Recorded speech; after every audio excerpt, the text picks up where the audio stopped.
Rima Kapitan is a graduate of Indiana University and DePaul University, both of which she has sued on behalf of the faculty. Let's give it up for Rima. The way to be. She's currently litigating cases for students and faculty facing exclusion from academic communities because of their advocacy for Palestinian rights. She is also secretary of the U.S. Board of Directors of the Siraj Library Project, which builds libraries in West Bank villages and coordinates cultural and community programming. Some fundraising that happens right here in Chicago, and you should check that out if you haven't already. Thank you. So thanks so much to Tom and the committee and the sponsors. This kind of public discussion is itself an important form of resistance against the repression we're talking about.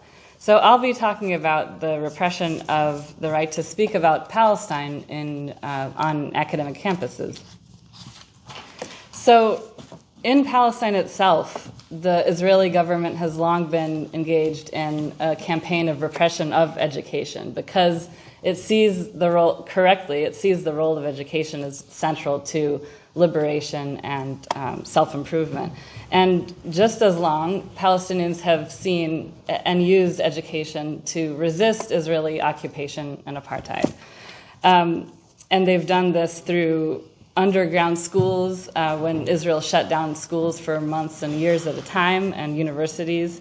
They're doing it now, and after Israel destroyed all 11 universities in Gaza, they're resisting by doing online education. So, for example, Birzeit University offers online education to students from Gaza. When they manage to get online, they can study. And they very much see this as a form of resistance to occupation. And the Israeli government has transferred its campaign of suppression here to U.S. campuses. So the Israeli government is itself directly involved in a lot of the repression we're seeing.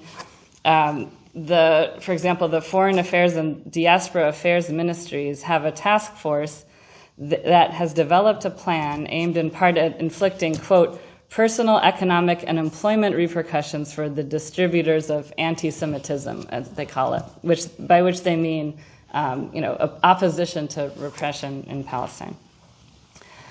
So they do this in part by, quote, publicizing the names of those generating anti-Semitism on campuses, both students and faculty, and impacting the employment of those identified as the perpetrators of anti-Semitism. And we're seeing now a lot of the casualties of that campaign. So that campaign has taken, the government itself in the United States, of course, has taken on this campaign. And we've seen, for example, through the Federal Task Force to Combat Anti-Semitism and the related congressional investigations into many of our major universities. And the government, through those campaigns, have coerced universities into adopting policies restricting speech and disciplining students and faculty. And they do this, it's a broad-based campaign, but oftentimes it also targets even individual faculty and students. And one of them is Stephen Thrasher at Northwestern, who's one of my clients, who was fired directly at the request of Congress. He stood out in solidarity with students. He blocked police, along with other faculty and staff, from assaulting students. Instead, they assaulted the faculty. And Northwestern didn't really care about this until the congressional committee that was investigating Northwestern wrote a letter and called the president to a meeting and said, why are Stephen Thrasher and the other goons on campus still there? Why are they still teaching?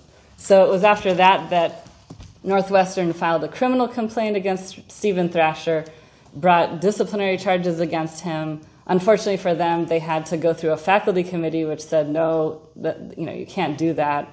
He has a right to speak. And instead they fired him through the tenure process. And so that case is ongoing. So I'd like to focus on two main tools that universities use to suppress speech about Palestine on campuses. One of them is by claiming any anti-Israeli, any speech critical of Israel is anti-Semitic. And the other is by conflating criticism of Israel with terrorism and with violence. And we see parallels there to Tom's case. And so here we see the interests of the Israeli government and the oligarchs merge. So those in the right wing seek to destroy employment protections for faculty, and those who want to suppress speech on Palestine want fewer job protections so they can fire people more easily. And so as a result, we see devastating educational and career consequences, widespread censorship, the weakening of tenure protections, due process protections, as we see in Tom's case, and also the diversion of resources from activism to defending the right to speak at all. And so we're here just talking about the right to speak as opposed to, the political movements that we're all working on. So on the legal front, we're countering these attempts at suppression through several tools. One of them is the First Amendment, Title VII, which is the anti-discrimination statute for employees, breach of contract claims, due process claims. And I'd like to talk about a little bit of detail, and I can talk more in the discussion if you're interested, about legal theories that are being used, both by those who want to suppress speech and by us to try to counter it. So universities are increasingly adopting a definition of anti-Semitism that prohibits criticism of Zionism and prohibits certain criticisms of Israel. So one of the things it does is it says you can't question the Jewish right of self-determination in Palestine. And the Jewish right of self-determination is characterized by the Israeli government in its basic law, so like its constitution, as being an exclusive right of the Jewish people. And it just says directly, the right of self-determination exclusively belongs to the Jewish people. And so if you question that, it's anti-Semitic, according to a lot of these organizations that are seeking to repress speech on Palestine. Another tactic they use is to say that Zionism is central to Jewish identity.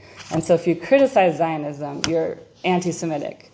And this diverges from the way we normally think about discrimination. So, if I want to criticize the way that the government of Iran forces women to wear a head covering, that's not anti-Muslim. I can do that under U.S. law without being considered anti-Muslim. And it also violates the idea that we can criticize religious ideologies themselves. We're allowed to talk about politics. We're allowed to disagree about religious matters. It's not discrimination when we do. Another thing that they do is say that students have to be protected against discomfort. So if a student says, and this is partly the fault of the left, I have to say, we can discuss afterwards. I'm uncomfortable, and so it's harassment. And then there's also a conflation of discomfort with safety. So students, if they are uncomfortable, then they're unsafe, and so the professor has to be silenced.